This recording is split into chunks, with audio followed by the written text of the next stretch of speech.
Hi everyone, so what I eat today একটা series আমি start করছি ফর দ্য নেক্সট 365 ডেজ। আজকে 1 জানুয়ারি, তো সকালবেলায় উঠে আমি রুটি আর চা দিয়ে ব্রেকফাস্টটা কমপ্লিট করেছি। রুটিতে না বাটার মাখানো ছিল, ছোটোবেলায় এটা আমার ভীষণ ফেভারিট ছিল।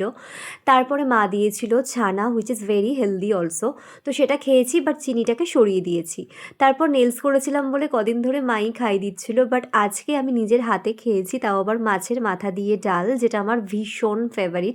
আর মাছের মাথার তেলগুলো খেতে আমার খুবই ভালো লাগে, সাথে ডিম ছিল। তো বছরের প্রথম দিন এরকম কোনো মেনু করার প্ল্যান ছিল না, স্টিল আমার জন্যই করতে হয়েছে, যেহেতু আমি রিচ খাবো না। আর আমি বাটার লেমন কেক খেয়েছি 1 পিস বিকেলবেলার দিকে, যেটা গণেশকে প্রসাদ দিয়েছিলাম। তারপরে আমি একটা বিস্কিটের প্যাকেট নিয়ে নিয়েছিলাম, মমস ম্যাজিকের 2 রকম ফ্লেভার ছিল, তো একটা খেয়েছি। ডিনারটা আমি স্কিপ করেছি, কেন আমি জানি না, বাট তারপরে আমি একটা পান্তুয়া খেয়েছি রাত্রিবেলায়, আর বলো না। So yeah, that is it.